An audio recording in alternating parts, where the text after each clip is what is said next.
politik uang itu ancaman serius bagi generasi-generasi muda berkualitas ya.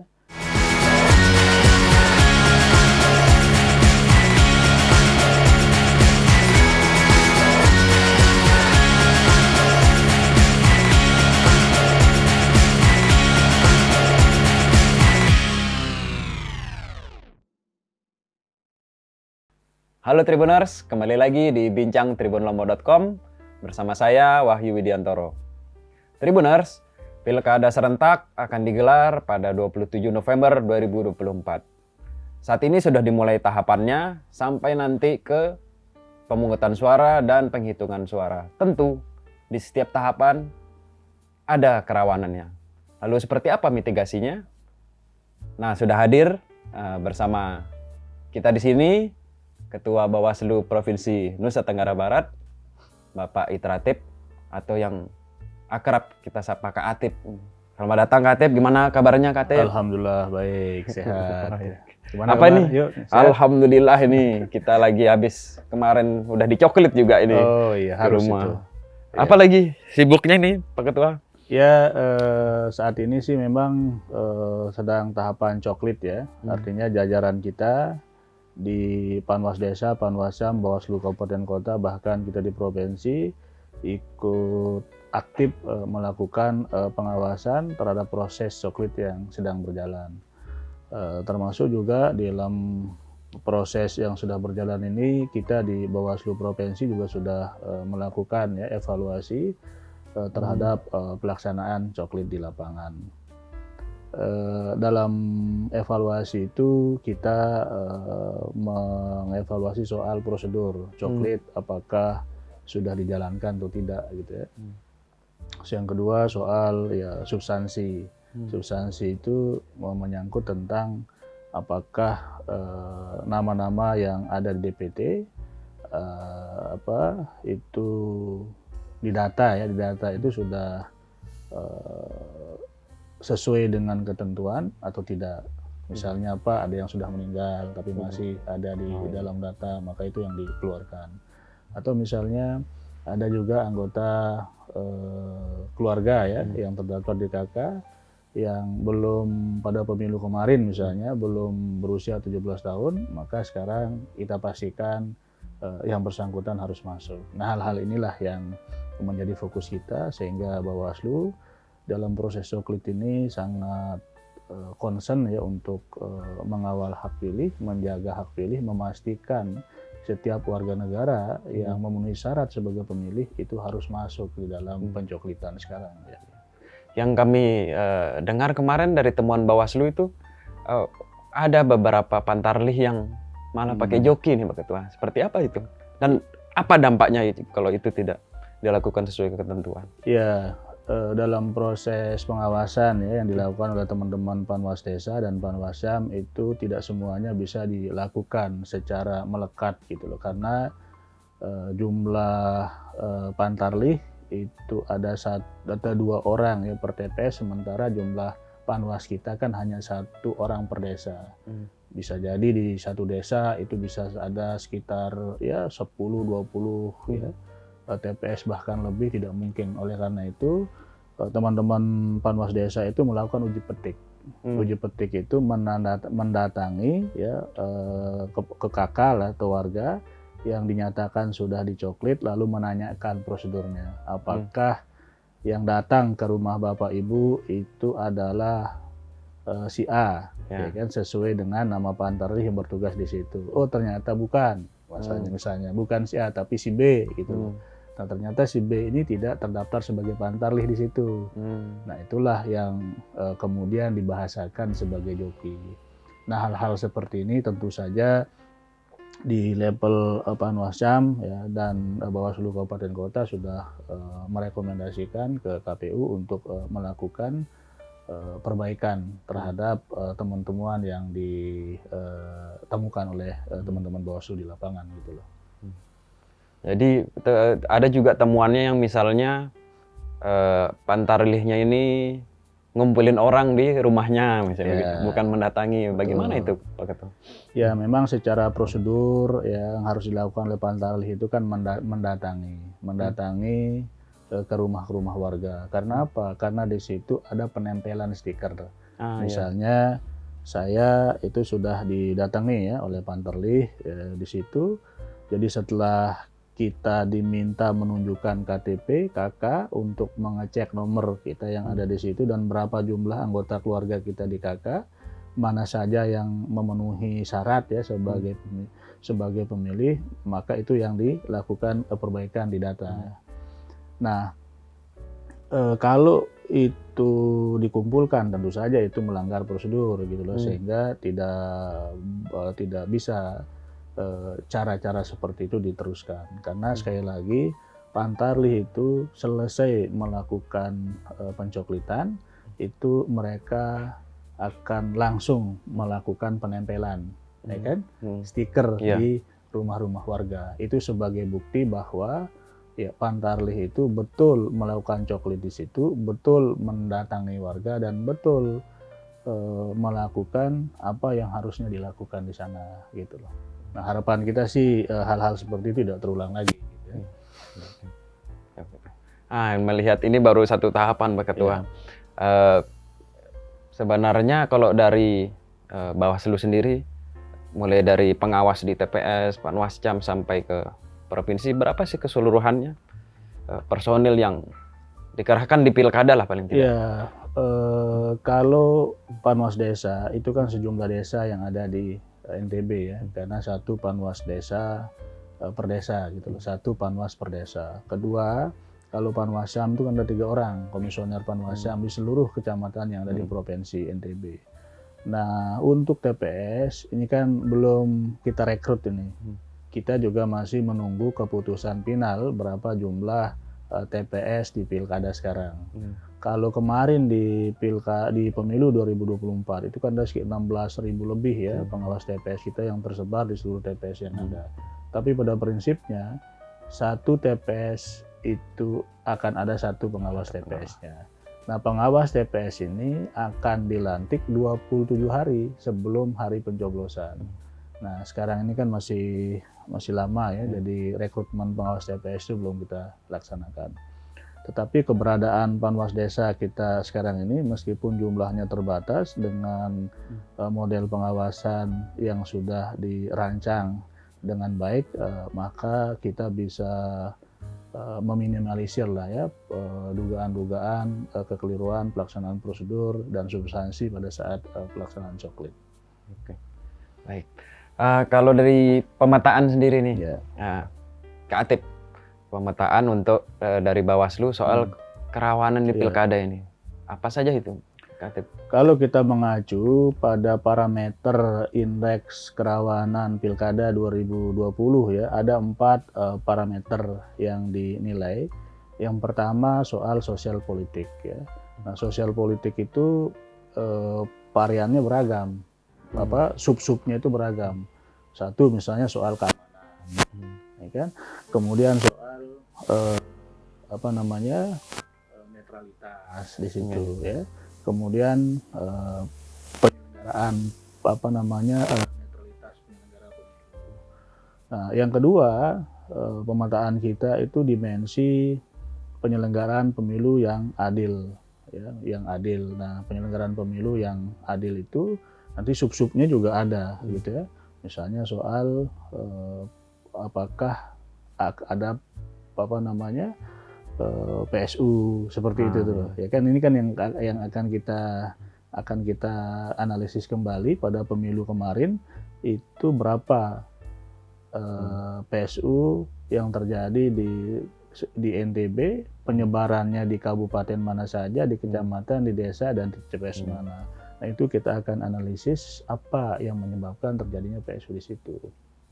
Nah, yang berikutnya soal kontestasi. Kontestasi itu yang menyangkut soal partisipasi partai politik dalam memberikan pendidikan politik ke masyarakat gitu loh, ke pemilihnya.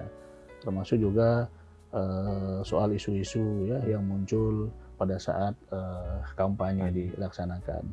Nah, yang terakhir itu soal partisipasi. Partisipasi ini kan satu soal terutama dalam konteks pengawasan itu masyarakat kita ini masih belum begitu aktif melakukan pengawasan secara langsung terhadap tahapan-tahapan pemilu yang sedang berjalan. Jadi ada kesan yang muncul bahwa pemilu itu hanya hari pencoblosan, ya. Pilkada itu hanya hari pencoblosan dan perhitungan, sehingga konsentrasi masyarakat kita luar biasa, ya, pada saat pencoblosan atau penghitungan dilakukan. Konsentrasi pengawasan, mereka betul-betul memastikan bahwa tidak ada suara yang bergeser gitu loh. Ya kan? Tidak ada pada saat pembacaan itu ada yang keliru dibaca. Itu betul-betul masyarakat kita concern, ya, melakukan pengawasan pada saat pencoblosan, kemudian perhitungan suara, dan kemudian rekapitulasi suara di tingkat TPS gitu.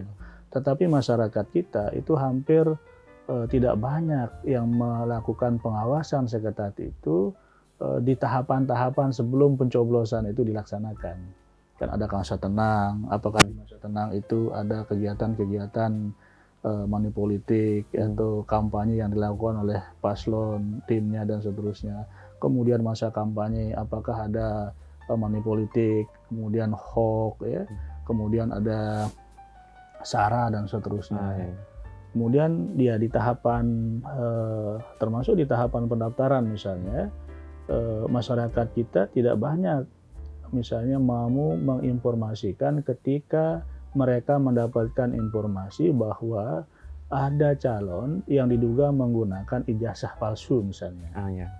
Misalnya kan ini kan pasca pemilu 2024 kemarin itu kita membaca di media bahwa ada dugaan caleg terpilih itu kan menggunakan ijazah palsu. Nah, tentu saja hal-hal seperti ini bisa dicegah sejak dini ketika masyarakat yang tahu informasi itu mau melaporkan. Jangan menunggu yang bersangkutan menang dulu, baru kemudian amunisi itu dikeluarkan. Kan kira-kira seperti itu. Nah, kalau dari kita di Bawaslu tentu saja, ya, pada saat pencalekan kemarin, karena banyak pesertanya, banyak calon, banyak dokumen yang harus diteliti, selama tidak ada laporan, ya, dari masyarakat, ya kita anggap bahwa itu tidak ada masalah gitu. Belakangan begitu selesai pemilu, penetapan caleg terpilih dilakukan oleh teman-teman KPU, baru muncul laporan soal ada caleg yang menggunakan ijazah palsu. Kan kira-kira begitu. Nah, harapan kita juga sama. Di Pilkada 2024 nanti ketika ada calon yang diduga punya ijazah palsu ikut mendaftarkan diri, masyarakat sejak awal harus menyampaikan itu.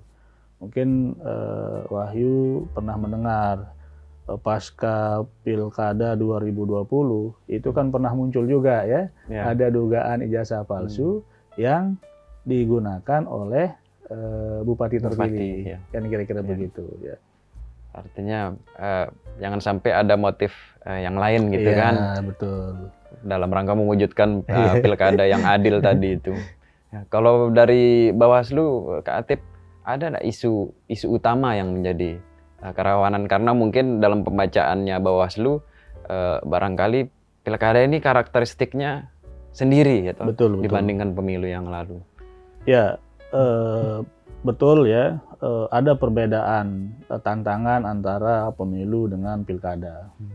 Satu soal menurut kami di Bawaslu ini soal netralitas ASN, ya. Di pemilu kemarin ASN ini ada yang kita laporkan, rekomendasikan ke KSN, meskipun jumlahnya tidak banyak, ya. Karena menurut kami di pemilu kemarin ASN ini tidak punya kepentingan langsung terhadap caleg terpilih, ya kan, ataupun presiden terpilih, karena kepentingan mereka ini kan terlalu jauh, gitu, ya. Nah, beda dengan pilkada.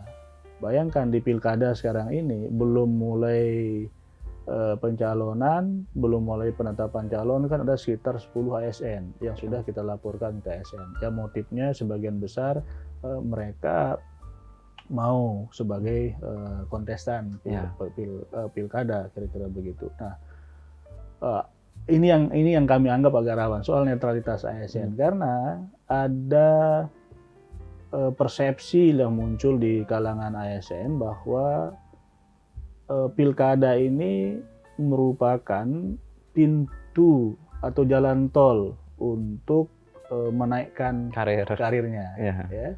Karena kalau misalnya mereka mendukung pasangan calon yang menang, maka peluang mereka untuk dipromosikan naik karir itu juga meningkat. Kira-kira Bagaimana begitu. kalau yang sebaliknya? Ya, begitu juga sebaliknya. Ya kan, begitu mereka calon yang didukung kalah, itu hampir semua kabupaten kota begitu ada pergantian kepemimpinan, kita sering mendengar atau membaca berita dilakukan mutasi besar-besaran seperti itu ya. Ada, dan ini kan bukan rahasia lagi itu. Ada kepala dinas yang dinonjolkan jadi staf itu, ada sekdis atau kabid misalnya yang dikembalikan ke posisi awalnya entah sebagai guru atau sebagai staf biasa gitu ya. Nah, ini yang menurut kami menjadi tantangan sendiri karena apapun ASN ini punya peran sentral di masyarakat ya. Mereka yang yang menjadi ASN itu adalah tokoh-tokoh di masyarakat setempat. Mereka juga punya logistik ya. Mereka juga ada fasilitas yang dia pegang gitu. Nah, inilah yang menurut kami penting menjadi perhatian khusus ya, sehingga kewenangan fasilitas yang melekat yang ada di diri ASN itu tidak disalahgunakan untuk memenangkan calon tertentu. Bentuk pengawasannya seperti apa nanti tuh Kak Atip? Ya sama seperti biasa ya, kita akan melakukan pemantauan ya di setiap kegiatan kampanye yang dilakukan oleh tim ya kampanye pasangan calon, atau juga kita akan ya melakukan uji petik ya atau pengawasan secara random ya terhadap ASN yang disinyalir menjadi tim pemenangan, atau ini kan ASN ini sering jadi tim siluman atau tim selubung gitu ya, untuk memastikan apakah informasi itu betul atau tidak. Dan yang paling penting itu adalah masyarakat mau melaporkan. Lampirkan dokumennya apakah dalam bentuk foto ataupun video.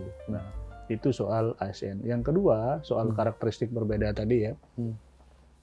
Kami melihat di pemilu kemarin itu tidak muncul soal isu SARA. Ya. Nah, di pilkada ini penguatan entitas etnis atau primordialisme itu pasti akan muncul. Ya, karena lebih dekat. Karena lebih dekat ya. Sama seperti ASN tadi. Jadi kalau yang didukung itu menang, maka potensi mereka untuk melejit karirnya atau dipromosikan itu tinggi. Ya, begitu juga dengan soal SARA ini. Jadi kan bagi komunitas tertentu yang dianggap mewakili komunitas itu terpilih, maka kan pasti ada kebanggaan tersendiri gitu loh, ada kesenangan sendiri. Nah, kita kan juga bisa melihat ya dari pasangan calon, bakal pasangan calon yang ada hari ini itu hampir semuanya merepresentasikan perwakilan etnis yang ada di NTB. Nah, harapan kita ini tidak mengeras gitu loh, ya, tidak mengeras sampai ke angka rumput sehingga itu memudahkan ya pihak-pihak tertentu melakukan politik pecah belah di lapangan. Ya. Harapan kita tidak seperti itu. Mitigasinya gimana itu? Nah, Kak Atip? Ya tentu saja kita akan terus melakukan sosialisasi, mengingatkan bahwa pilkada ini harus dilaksanakan dalam suasana yang tenang, ya, yang sejuk, ya, pilkada yang damai, dan ini merupakan pesta kita bersama, ya, sehingga semua kita punya tanggung jawab yang sama untuk menciptakan stabilitas politik sehingga pilkada itu bisa terlaksana dengan baik. Nah, ini akan terus kita sosialisasikan baik melalui daring ataupun luring ya, dilakukan secara berjenjang dari kecamatan, desa, kecamatan, kabupaten sampai dengan provinsi. Kita juga akan melibatkan banyak stakeholder ya untuk mengambil peran yang sama, menyampaikan narasi-narasi yang positif, narasi-narasi yang sejuk bahwa pilkada itu tujuannya adalah menjaga keutuhan. Ya. Pilkada itu tanpa keutuhan tentu saja tidak mudah untuk menciptakan kesejahteraan gitu loh. Ya. Kalau di area di suasana konflik apa segala macam kan tidak bisa kita wujudkan itu. Oleh karena itu narasi-narasi soal bahwa pilkada ini harus menyatukan, ya, harus memperkuat komponen-komponen yang ada, maka itu yang akan kita sampaikan ke masyarakat kita gitu. Dan saya kira masyarakat kita sudah sangat dewasa ya. Terbukti dari beberapa pilkada yang sudah dilaksanakan itu tidak banyak yang ada gejolak, meskipun ada di beberapa kabupaten ya pasca itu pernah ada. Tapi secara umum saya kira stabilitas keamanan politik kita di hampir setiap pilkada itu bisa terjaga, terkondisikan dengan baik. Nah, kita juga akan bekerja sama terus dengan teman-teman di jajaran aparat keamanan ya untuk melaksanakan fungsi-fungsi pencegahan kita masing-masing gitu. Kak Hatip tadi juga ada sempat disebut politik uang. Apakah itu termasuk salah satu juga yang isu utama Kerawan? Iya, memang politik uang ini hampir sering kita dengar ya, baik di pemilu ataupun pilkada, tetapi tidak banyak yang bisa kita tangani terkait dengan kasus tindak pidana money politik itu gitu. Tetapi tentu saja kita di Bawaslu terus menyuarakan ya, menyampaikan kepada publik bahwa politik uang itu harus dilakukan, harus dihentikan. Politik uang itu harus dilawan gitu loh. Karena politik uang itu jangan sampai menjadi kebiasaan, menjadi budaya dalam bentuk petik ya, budaya kita di setiap pemilu. Kalau tidak ada uang maka tidak memilih orang gitu loh. Jadi ukuran kita, standar kita memilih orang itu karena dia punya uang, bukan karena prestasinya, bukan karena kualitasnya, bukan karena integritasnya. Saya dalam banyak kesempatan mengatakan politik uang itu ancaman serius bagi generasi-generasi muda berkualitas ya. Karena jangan sampai nanti ada di satu titik tertentu kita tidak lagi percaya dengan kemampuan orang, dengan kualitas orang. Kita lebih mudah goyah ya, karena kita melihat bahwa orang ini bisa memberikan sesuatu atau memberikan sesuatu dalam bentuk finansial ke kita gitu loh. Nah, jika itu terjadi, lalu apa penghargaan kita, apresiasi kita terhadap generasi-generasi yang berkualitas ke depan? Kan kira-kira gitu yuk. Saya misalnya Wahyu dari SD, SMP ini terus berprestasi, di mahasiswa juga kita dapat beasiswa gitu ya. Kemudian lulus terbaik misalnya. Tetapi begitu masuk menjadi peserta atau menjadi kontestan, masyarakat kita itu yang menganggap biasa aja, atau bahkan dalam hal-hal tertentu kan, kenapa dia pede sekali, dia tidak punya duit, tidak cukup modal ijazah, kan sering kita dengar ya guyonan-guyonan seperti itu. Nah, ketakutan kita sebenarnya di situ. Akut dia dampaknya berarti. Sangat akut. Ketakutan saya secara pribadi itu di situ. Masyarakat kita kalau kita lihat tren di media sosial ya, lebih mudah memviralkan orang yang pinter joget dibandingkan dengan orang yang berprestasi, juara Olimpiade Sains misalnya, atau juara-juara yang lain gitu loh. Jangan sampai nanti masyarakat kita justru dia lebih tertarik untuk punya kemampuan berjoget yang bagus lalu kemudian diupload di media sosial, kemudian viral, dari situ dia bisa mendapatkan keuntungan finansial gitu loh. Karena pada ujungnya ke kualitas pemimpin juga itu. Betul. Nah, itulah menjadi tantangan kita. Jadi jangan remehkan ya dampak dari politik uang itu. Politik uang itu ancaman serius bagi lahirnya kepemimpinan yang berkualitas. Ya. Politik uang itu akan membunuh mimpi dan masa depan anak-anak yang berkualitas yang lahir dari keluarga yang tidak mampu. Jangan sampai kita menyuburkan ya orang-orang yang maksudnya tidak pernah melewati proses ya, tapi karena dia punya duit maka itu yang diagung-agungkan atau yang disenangi oleh pemilih, kan kira-kira begitu. Berarti cukup besar tantangannya nih. Sangat besar, sangat besar. Yang kita lawan itu bukan orang ya. Yang kita lawan itu kerusakan yang dimunculkan.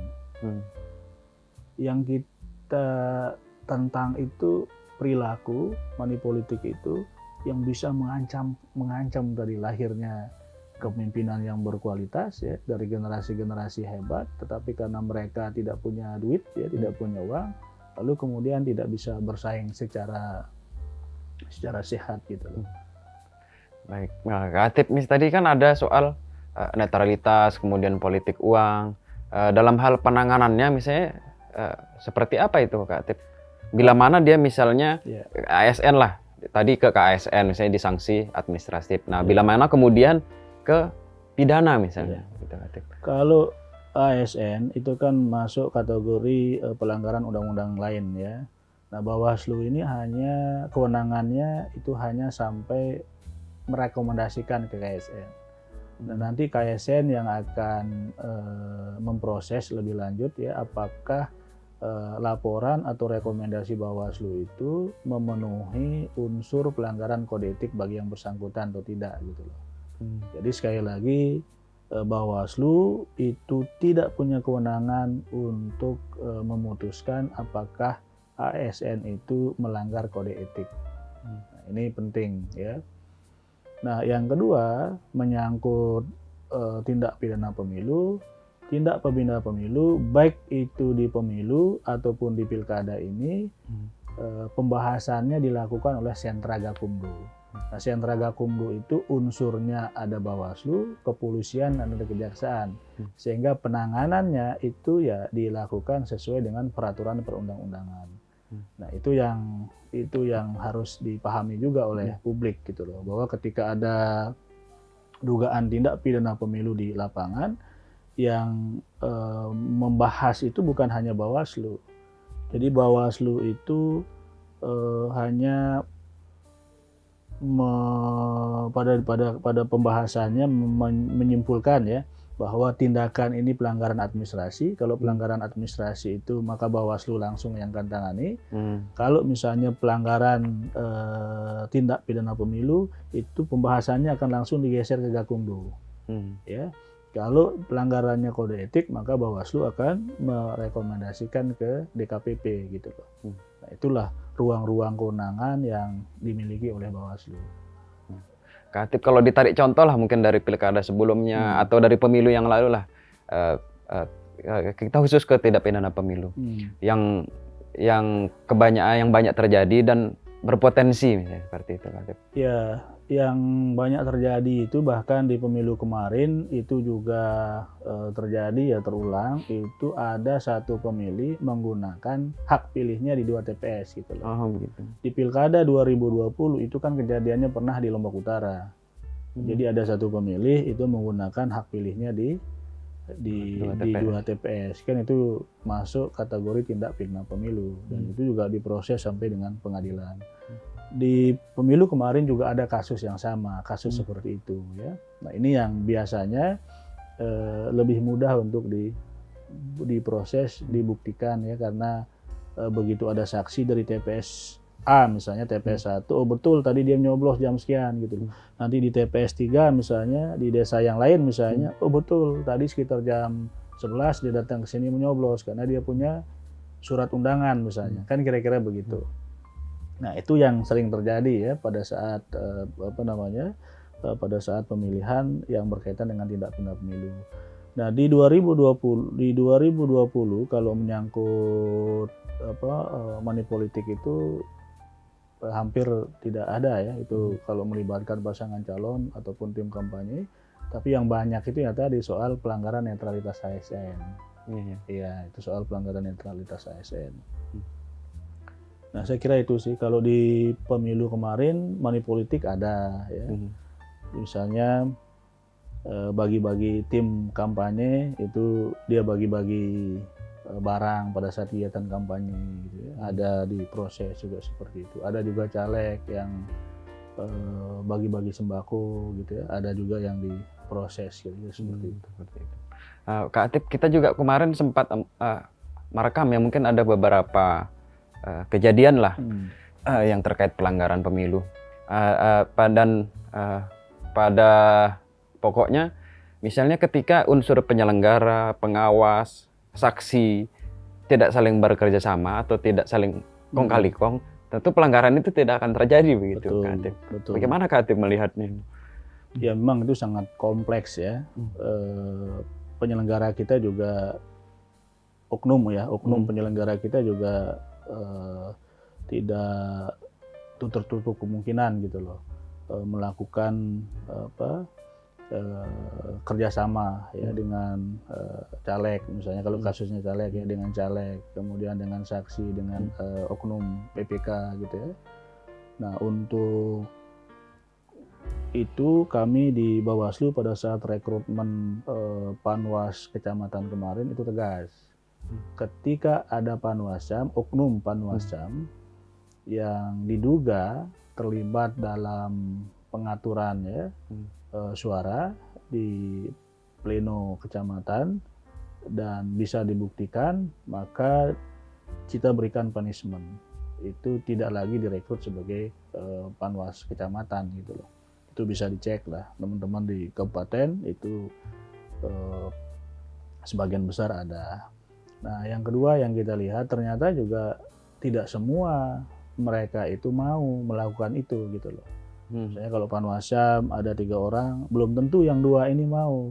Meskipun diajak kan kira-kira begitu. Tapi yang satu ini yang aktif misalnya berkomunikasi dengan salah satu dengan pihak peserta ya, dengan peserta, dengan PPK. Begitu juga di PPK seperti itu. Jadi tidak semua PPK itu ikut terlibat gitu loh. Nah, tentu terkait hal ini kita kan tidak bisa generalisir ya bahwa seluruh Panwascam kita terlibat, maka yang kita lakukan itu memastikan bahwa ada oknum yang terlibat di pengaturan suara kemarin misalnya, maka kita tidak loloskan lagi sebagai pengawas ya kecamatan untuk Pilkada 2024.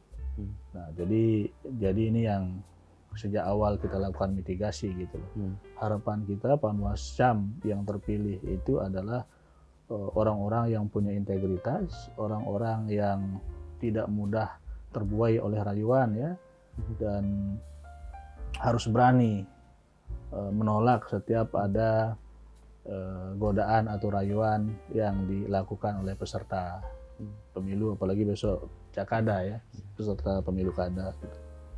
Kalau Kak Atip ada nggak pernah pengalaman mendapat intervensi atau apa gitu? Kalau kita di Bawaslu Provinsi mungkin tidak banyak lah intervensi ya. Karena apa? Karena proses ini kan sudah dilakukan dari bawah gitu loh secara berjenjang.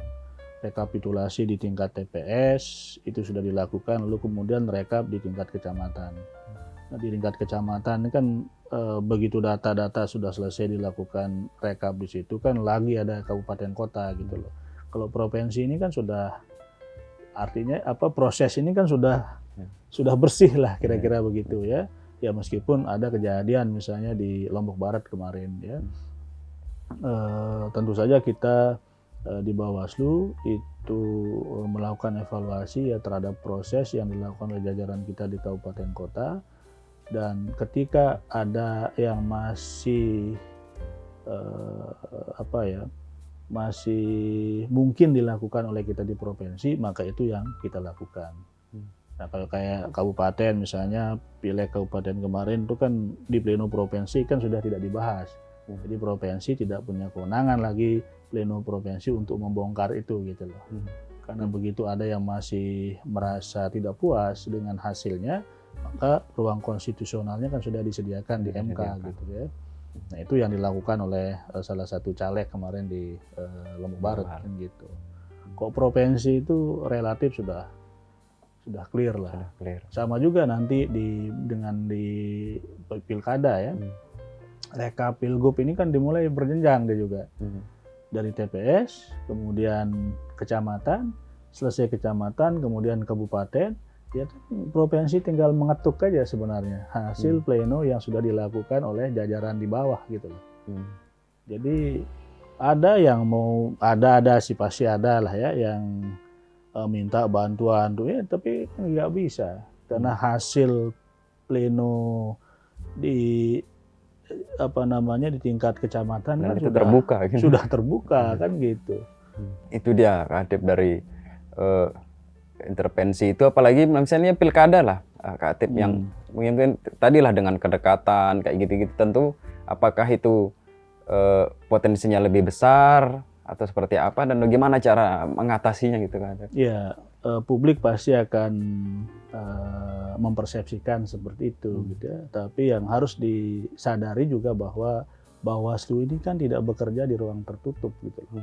Kita ini di ibarat ikan di akuarium itu, kemana kita bergerak, ya kan? Kemudian apa yang kita lakukan itu semuanya terpantau gitu loh. Tidak ada yang tidak terpantau. Nah, publik bisa melakukan pengawasan itu, ya bisa melaporkan, baik itu kalau misalnya di tingkat bawah ada pelanggaran dilakukan, bisa dilakukan ke jajaran di atasnya, atau misalnya juga bisa langsung dilaporkan ke DKPP. Jadi kita menyadari betul ya bahwa publik pasti akan punya persepsi seperti itu soal kita mengintervensi atau kita diintervensi, tapi publik juga kan harus menilai apakah ada tindakan kita, ada pernyataan kita, ada kebijakan kita yang betul-betul menguntungkan salah satu pasangan calon. Kan semuanya harus diukur ya. Tidak bisa juga kita ini bekerja berdasarkan opini gitu loh. Oh itu dia misalnya ada jajaran di salah satu kabupaten dia mendukung ini itu gitu, tapi tidak ada bukti. Kita Bawaslu provinsi juga tidak mau masuk dalam kepentingan itu gitu loh. Selama ada bukti kita proses. Tapi kalau hanya dalam bentuk opini ya tentu saja itu hak publik ya dalam memberikan penilaian terhadap kinerja jajaran kita di bawah gitu. Berkaitan dalam konteks itu Kak Atip, apa yang bisa dilakukan kita sebagai publik atau masyarakat mendukung Bawaslu melakukan pengawasan supaya pemilu atau pilkada ini bisa berjalan sesuai dengan yang dicita-citakan tadi itu? Ya, yang pertama saya kira awasi jajaran kita gitu loh. Ya, awasi Panwas desa kita, awasi Panwasam kita, awasi Bawaslu Kabupaten Kota, awasi Bawaslu Provinsi gitu. Nah, yang kedua, awasi juga kegiatan kampanye yang dilakukan oleh peserta. Apakah peserta itu melanggar aturan atau tidak? Aturan seperti apa yang dilanggar? Soal administrasi misalnya, apakah dia melakukan kampanye sesuai dengan jadwal yang sudah ditetapkan, kan gitu. Terus yang lain soal materi kampanye, apakah materinya itu hoax atau tidak? Mengandung sara apa bukan? Mengandung sara atau tidak, kan gitu. Melontarkan ujaran kebencian atau tidak gitu. Silahkan dokumentasikan, videokan gitu. Viralkan Ya. Kalau tidak mau menyampaikan ke kita, tapi lebih bagus kan disampaikan ke jajaran pengawas untuk dilakukan penilaian terhadap dokumen-dokumen itu gitu loh. Nah, kalau yang lain saya kira tadi masyarakat juga harus berani menjadi saksi. Ya, kalau ada pelanggaran yang ditemukan oleh jajaran kita. Nah, tantangan kita di Bawaslu, terutama Sentra Gakumdu itu dalam melakukan penanganan pelanggaran tindak pidana pemilu terkait dengan kesediaan masyarakat menjadi saksi atas temuan yang kita dapatkan di lapangan. Nah, itu di persidangan atau? Iya kan pada saat kita mintai keterangan dan juga hadir pada saat persidangan gitu loh. Nah ini kan yang berat ya, karena masyarakat kita itu begitu kita mintai kesediaan sebagai saksi, yang ditanyakan itu apakah ada jaminan keamanan atau tidak. Apakah dia tidak dikucilkan atau tidak oleh masyarakatnya, kan gitu. Oh, ya, betul. Apakah ada pergantian akomodasi atau tidak, gitu loh. Karena mereka harus mengorbankan waktu, mengorbankan tenaga, mengorbankan materi, datang dari rumahnya ke kantor, ya, atau nanti pada saat persidangan, kan begitu. Nah, itu memang menjadi tantangan kita, sehingga komitmen mewujudkan pemilu yang bersih itu harus menjadi komitmen bersama. Ya, tidak cukup komitmen itu ada di penyelenggara, tidak cukup komitmen itu ada di peserta, tetapi komitmen itu juga harus tumbuh membesar di masyarakat gitu. Karena masyarakat ini yang menentukan sebenarnya. Mau money politik mereka tolak, atau kalau ada yang mau begitu mereka laporkan. Kan masyarakat ini ibarat pasar, itu mereka semua yang menentukan gitu loh. Mereka terima, mereka laporkan, bisa dilakukan oleh masyarakat kita. Gitu. Ya, tergantung pilihan-pilihan. Tergantung pilihan-pilihan. Nah, yang kita khawatirkan itu jangan sampai masyarakat kita terbuai menikmati itu, gitu ya. Karena ini peristiwanya 5 tahun sekali, sehingga betul-betul dinikmati, gitu. Ya. Iya kan? Tapi cuman bisa bertahan 5 hari misalnya kan? Ya, cuma bertahan 5 hari. Dan satu hal juga yang perlu kita pikir serius ya dalam konteks money politik ini, bahwa pelakunya itu bukan hanya kalangan menengah ke bawah gitu loh, tapi sudah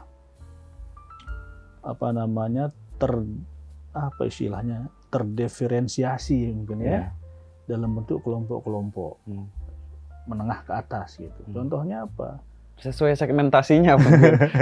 Misalnya sekarang kan menengah ke bawah atau masyarakat kecil kan nggak bisa dia buat proposal.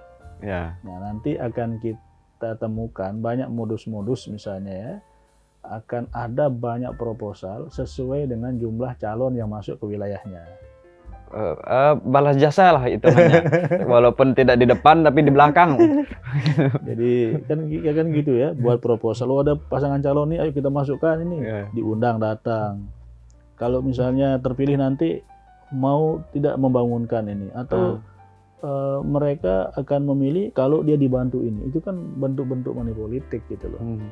Ya, dalam bentuk yang lain. Dalam bentuk yang lain. Dan itu kan sering terjadi. Komunitas anak-anak muda kita minta sepatu bola, minta baju olahraga misalnya. Ya kan? Kalau itu diberikan, maka mereka berkomitmen untuk milih. Kan itu itu kan. Pada akhirnya itu juga yang meningkatkan cost dari kontestannya itu, Katip. Iya, betul. Apa ya? Supply and demand berarti, Katip. Jadi masyarakat memilih, masyarakat mengajukan proposalnya. Secara psikologis calon ini kan juga ingin menang, sehingga mau tidak mau mereka akan memfasilitasi, mengabulkan ya apa. Taruhlah misalnya kontestannya sendiri yang tidak mau kan, tidak mau pakai politik uang, tapi ada demand di sana. Kalau semua calon bersepakat seperti itu, meskipun ada demand pasti tidak terjadi, ya kan? Atau juga sebaliknya, kalau masyarakat kita menolak, bahkan mau melaporkan, meskipun mereka diguyur oleh hujan sembako dan seterusnya, hujan sembako, hujan uang, pasti juga masyarakat akan menolak gitu loh. Nah, yang terjadi ini kan sekarang ini ketemu ini kepentingan masyarakat sama kepentingan peserta kan, kepentingan calon gitu loh. Jadi itu yang terjadi. Berarti dalam pandangannya Kak Atip untuk memutus lah, walaupun tidak mengakhiri ya, paling tidak memutus lah yang mata rantai seperti itu, seperti bagaimana? Memutus itu pertama kan tadi kita terus melakukan sosialisasi ke masyarakat ya, untuk menolak ya money politik dalam berbagai bentuk ya. Kemudian mengajak masyarakat untuk melaporkan jika ada peristiwa atau tindakan yang diduga money politik yang ada di wilayahnya. Yang ketiga, di hampir setiap pilkada ataupun pemilu, Bawaslu itu pasti akan menandatangani kontrak politik dengan seluruh peserta ya, dengan poin-poin 1 misalnya. Tidak melakukan money politik, tidak menggunakan isu sara, deklarasi tidak damai. Iya, kan itu adalah wujud ya upaya pencegahan yang kita lakukan dengan menghadirkan seluruh peserta nanti ya peserta untuk sama-sama mendeklarasikan pemilu damai gitu loh, yang anti politik, ini SARA dan seterusnya. Artinya membangun dari kontestannya sendiri. Iya, harus komitmen. Komitmennya. Komitmennya itu harus lahir dari semua pihak gitu loh. Tidak bisa komitmen itu hanya muncul dari salah satu pihak gitu. Sebagai penutup nih Kak Atip, boleh disampaikan pesan ke masyarakat untuk supaya bagaimana kita bersama-sama misalnya dengan Bawaslu atau dengan penyelenggara untuk mewujudkan pilkada yang bersih. Ya, terima kasih ya Tribuners ya, dimanapun berada. Pada saat ini kita sudah masuki tahapan coklit ya.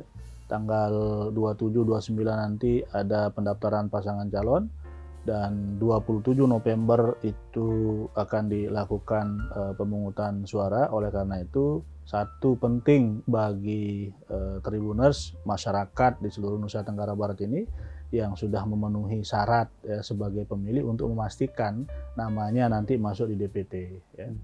Terus yang kedua, kami juga berharap kepada seluruh masyarakat untuk melakukan pengawasan di setiap tahapan pilkada yang sedang berlangsung.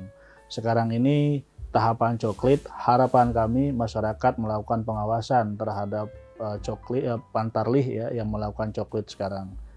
Yang ketiga, kami berharap setiap ada pelanggaran yang dilakukan itu melaporkan ke jajaran kami terdekat, Panwas Desa, Panwasam, Bawaslu Kabupaten Kota, bahkan di provinsi, untuk kita sama-sama memastikan bahwa setiap tahapan pilkada yang sedang berlangsung sekarang ini itu berjalan sesuai dengan peraturan perundang-undangan. Komitmen kita bersama untuk mewujudkan pemilu damai itu menjadi syarat penting untuk mencegah terjadinya ya pelanggaran-pelanggaran yang terjadi di tahapan-tahapan berikutnya. Bersama rakyat, awasi pemilu, bersama Bawaslu, tegakkan keadilan pemilu. Baik, terima kasih Kak Atip. Waktunya mudahan tetap sehat. Amin. Supaya bisa terus bekerja maksimal untuk mengawasi pilkada sampai nanti penetapan pasangan calon.